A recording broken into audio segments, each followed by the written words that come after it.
Assalamualaikum warahmatullahi wabarakatuh. Alhamdulillah, mohon doanya semuanya. Kami sedang perjalanan menuju ke Ciwidey. Mudah-mudahan perjalanan kami dalam dakwah ini Allah mudahkan, Allah muliakan, insyaallah Allah jadikan sebagai asbab hidayah. Ini kami sudah di pertengahan puncak.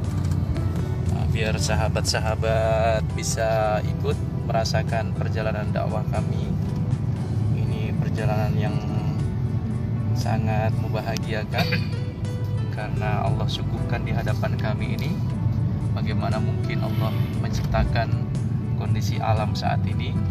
Mungkin Allah menciptakannya sambil tersenyum sehingga pemandangannya indah. Kita bisa nikmati kanan kiri kita, sebelah kiri tebing, sebelah kanan pegunungan, di bawah kita bisa melihat pemandangan ke bawah. Masya Allah ya. Insya Allah kita perjalanan berapa menit tadi di ini? 45 menit ya. Kita tengok ada supir, driver kita, abang kita, mamas kita yang insya Allah akan mendapatkan hidayah. Abang ganteng Mas Nur Hasif yang terkenal dengan senyumnya. Coba bisa ngeliat senyumnya nggak? Masya Allah, senyumnya ini setahun sekali beliau nih. Masya Allah, sekarang udah bisa senyum tuh. Masya Allah. Ini ayo ngelihat ini Mas, apa jatuh cinta ayo.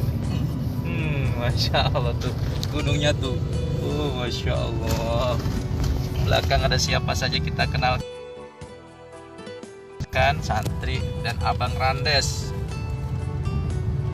Assalamualaikum Pak Randes. Gimana rasanya pagi hari ini kita jalan dalam dakwah? Alhamdulillah di bareng-bareng sama santri. Masya Allah. Apa yang dirasakan udah jalan 3 hari ini Bang Randes? Alhamdulillah nikmatnya. Adem ya? Jadi asbab. Adem ya? Gimana gak adem, tempatnya memang adem ya. Nih kenalan dulu. Abang ganteng siapa namanya? Saya Pak Nur. Oh ini Pak Nur, memperkenalkan diri dulu. Tuh, jangan sampai lupa. Ini Mamas Ganteng judulnya. Boleh kenalin satu persatu santri, siapa tahu orang tuanya menyaksikan biar tambah semangat. Toh, apa namanya? Dio. Dio, masya Allah. Tuh siapa namanya? Raka. Belakang siapa? Haidar ya Yahud wasubhana suruka ya atas. Satu lagi mana? Masya Allah Bobo. Allah Akbar. Kami mohon doanya ini. Negeri Ciwidey sudah ada, mungkin sudah di pertengahan puncak dinginnya sudah mulai kerasa. Coba kita coba buka. Coba lihat suhunya. Oh ya, suhunya udah suhu AC. Oh, tapi masih dinginan AC. Sudah mulai kerasa tapi. Sudah mulai teringat efek nih. Tek tek tek. Masya Allah. Cuma tiis. Masya Allah. Saya izin untuk berbagi pagi hari ini biar kita bisa bareng-bareng menikmati usaha dakwah. Bagaimana kita berdakwah di jalan Allah, jalan di jalan Allah. Hari-hari kita sibuk dengan dunia, sementara kita sibukkan dulu untuk kampung akhirat ya. Kita ingin silaturahim, jumpa silaturahim dengan saudara-saudara kita yang ada di Ciwidey. Tadi kita sudah ada di markas, apa nama daerahnya tadi? Soreang ya. Sekarang kita menuju ke Ciwidey. Saudara-saudaraku sekalian, Allah sudah takdirkan kepada kita bahwasanya kebahagiaan, kesuksesan, kejayaan seluruh jin dan manusia ini hanya pada amal agama yang sempurna. Apa itu amal agama sempurna? Amal agama yang dibawa oleh baginda Rasulullah SAW. Ya. Umat Islam dahulu sudah bisa amalkan agama secara sempurna. Para sahabat sudah bisa amalkan agama secara sempurna karena mereka memiliki 6 sifat sahabat yang mulia. Nah, umat Islam saat ini, kita khususnya belum bisa amalkan agama secara sempurna. Nah, sempurna, kita banyak kekurangannya. Apa alasannya? Karena lemahnya iman kita. Nah, ibadah kita lemah, semuanya masih lemah, maka amal agama belum bisa sempurna. Nah, bagaimana kita bisa mengamalkan agama secara sempurna? Maka kita pun bisa dengan cara mengamalkan sifat-sifat sahabat yang mulia, yang isinya 6 sifat sahabat yang mulia. Kalau kita bisa amalkan sifat sahabat yang mulia, maka insya Allah kita pun akan merasakan kehidupan agama yang sempurna dalam kehidupan kita. Sekarang pertanyaannya, 6 sifat sahabat itu apa saja? Yang pertama, 6 sifat sahabat itu percaya kepada kalimat la ilaha illallah. Lagi-lagi belakang. Yang pertama, 6 sifat sahabat percaya kepada kalimat la ilaha illallah. Percaya kepada kalimat la ilaha illallah artinya apa? Artinya bahwasannya tidak ada Tuhan yang harus kita sembah kecuali Allah Subhanahu wa taala. Ya. Allah yang harus kita sembah. Maka agama datang ini mengubah diri kita. Yang tadinya banyak orang yang menyembah batu, sekarang sudah menyembah Allah yang menciptakan batu. Yang tadinya ada yang menyembah gunung, asbab la ilaha illallah, sekarang yang disembah Allah yang menciptakan gunung. Yang tadinya menyembah matahari, menyembah bulan, sekarang sudah menyembah Allah yang menciptakan bulan dan matahari. Ini harus kita tanamkan dalam hati kita. Maksudnya apa dari kalimat la ilaha illallah ini? Supaya sempurna kita, bagaimana kita ini bisa mengeluarkan kebesaran makhluk dari hati-hati kita, dan hanya memasukkan kebesaran Allah dalam hati kita. Jadi isi hati kita ini isinya Allah, bukan makhluk. Sebetulnya kalau isinya makhluk, Allahnya tidak mau masuk. Cemburu Allah memiliki sifat cemburu.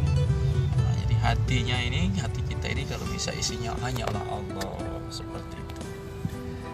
Keluarkan kebesaran makhluk. Bagaimana kita meyakini tadinya bahwa yang membuat kita dapat rezeki ini pekerjaan. Nah, ini kita mulai keluarkan kebesaran makhluk berupa pekerjaan ini dari hati-hati kita, sehingga kita tidak salah niat dalam bekerja. Bekerja niatnya untuk ibadah, untuk mencari rezeki, bukan karena kerja, tapi karena Allah Subhanahu wa taala. Jadi pekerjaan tidak bisa mendatangkan rezeki, hanya Allah yang mampu mendatangkan rezeki. Pekerjaan berhajat kepada Allah untuk mendatangkan rezeki. Allah tidak berhajat kepada pekerjaan untuk mendatangkan rezeki. Jika Allah berkehendak, dengan pekerjaan Allah mampu datangkan rezeki. Jika Allah berkehendak, tanpa bekerja Allah mampu datangkan rezeki. Bahkan jika Allah berkehendak, dengan bekerja banyak juga yang nggak datang rezeki. Nah, ini adalah hak daripada kalimat la ilaha illallah. Contohnya apa nih? Pekerjaan mendatangkan rezeki kalau berhajat sama Allah. Kita sudah kerja dari pagi sampai dengan sore, ya kan? Nah, pekerjaan minta sama Allah, ya Allah, si fulan ini sudah minta pekerjaan, dikasih pekerjaan, sudah bekerja ya Allah, maka izinkan dia dapat rezeki dari pekerjaan tersebut. Maka Allah ridho, akhir bulan atau akhir hari sore Allah kasih rezeki asbab pekerjaannya, ya kan? Dia dapat rezeki, bisa memenuhi keluarganya. Jadi pekerjaannya berhajat kepada Allah untuk mendatangkan rezeki, Allah kabulkan. Sore hari, akhir bulan dapat gaji, bisa untuk memenuhi kebutuhannya. Itu namanya pekerjaan berhajat kepada Allah. Tapi ada juga tanpa bekerja orang mendapatkan rezeki. Ada juga nih yang tidak bekerja tapi dapat rezeki. Karena yang mendatangkan rezeki bukan pekerjaan tapi Allah. Contohnya siapa? Contohnya bayi baru lahir itu nggak tahu dia pekerjaan, nggak pernah dia kerja berat enggak, tapi Allah jamin rezekinya. Dari mulai dia lahir, tadinya dia di dalam perut itu melalui ketuban makannya. Begitu lahir, pertama kali yang dipotong ketubannya, nangis dia, ya, Masya Allah. Kemudian Allah ganti rezekinya karena bayi itu percaya kepada Allah. Maka Allah kasih rezekinya diganti dengan air susu ibunya. Air ketuban tadinya 1, karena bayi ini taat kepada Allah, belum ada dosanya, dikasih air susu ibunya 2. Bertambah ya, umur 2 tahun, disape sama emaknya, olesin beratawali jadi pahit ya. Ya, santri pernah diolesin berata wali, pahit. Kenapa nih mak, baru 1,5 tahun kok sudah pahit ini, padahal jatah saya 2 tahun. Kata mak, shh, diam, adik kamu sudah dalam perut lagi. Langsung bulan dia, Masya Allah. Rupanya Allah mau kasih asbab jadi sapi. Allah datangkan itu yang namanya bubur masuk, buah masuk di sapi. Umur 1 tahun, 2 tahun sudah mulai makan nasi, 3 tahun ya, 4 tahun ya, nasi rendang sudah mulai masuk, 5 tahun ya, nasi yang keras-keras lauknya bisa masuk. Umur 17 tahun kayak kita, rendang jengkol udah masuk ya. Ini yang sudah ngefan sama jolang-jaling katanya. Umur sudah segini semua bisa masuk, bahkan tulang ayam, tulang sapi kadang-kadang masuk. Asbabnya apa? Asbabnya dia ini bayi taat kepada Allah. Tanpa bekerja dapat rezeki dari Allah. Siapa lagi contohnya? Orang gila. Orang gila itu nggak pernah bekerja dia ini ya, tapi Allah kasih rezeki. Dari mana arahnya tidak disangka-sangka. Kadang dapatnya dari kotak sampah, kadang dikasih sama orang ya. Itu rezeki. Tanpa bekerja dia dapat rezeki. Ada lagi orang sakit. Orang sakit itu setiap hari mau makan sate nggak kesampaian dia. Tapi begitu sakit, sate datang, buah datang, Masya Allah. Amplop datang kadang-kadang, gula, teh, kopi datang. Padahal sehari-hari dia nggak sakit, kerja nggak dapat dia. Begitu dia sakit malah dapat dia. Itulah kalimat la ilaha illallah. Dengan tidak bekerja bisa mendapatkan rezeki. Ada lagi yang dia bekerja malah nggak dapat rezeki. Allah kuasa, karena yang memberikan rezeki bukan pekerjaan. Dengan dia bekerja pagi, siang, sore, malam sudah lembur, sudah 1 hari, 2 hari, 3 hari, akhir bulan bukannya dia dapat gaji, malah utangnya menumpuk. Waduh, nggak dapat rezeki. Kadangan berusaha untuk cair malah nggak cair, bukannya untung malahan buntung. Ya Allah, inilah kalimat la ilaha illallah. Jadi bukan pekerjaan yang mendatangkan rezeki, tapi Allah yang mendatangkan rezeki. Kita sampai mana lagi? Pondok pesantren apa itu? Sudah sampai ada pondok pesantren di sini.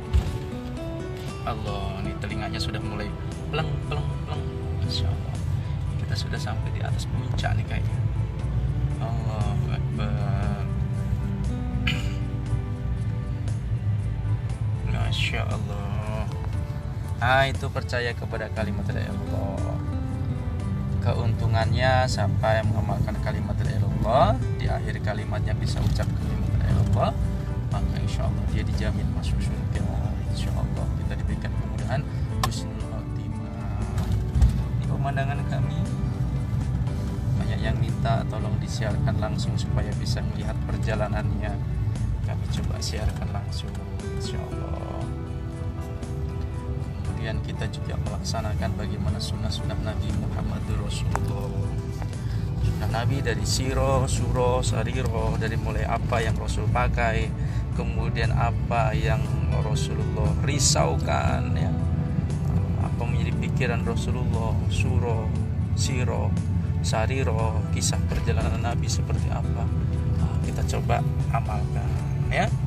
Siwak, seperti pakai siwak, surban bagi yang sudah mampu, siwak ya, siwak, surban, jenggot, imamah, peci, itu bagian daripada sunnah baginda Nabi Muhammad SAW.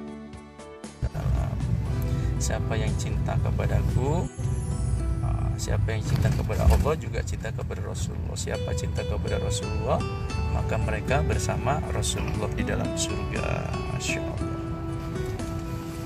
Kemudian apa? Sholat khusyuk wal wudu. Sholat kita perbaiki yang khusyuk, yang wudu. Kemudian ilmu ma'azikir, kita belajar ilmu berzikir kepada para ahli ilmu, ahli zikir. Seperti itu. Kemudian kita tasyihun niyah, luruskan niat kita. Kita huruf ini bukan untuk merubah orang lain, tapi untuk merubah diri kita sendiri. Kita sampai di Gambung tuh. Masya Allah. Yang berikutnya ikramul muslimin, ikram saudara kita. Ikram itu artinya apa? Mau melayani tanpa minta dilayani.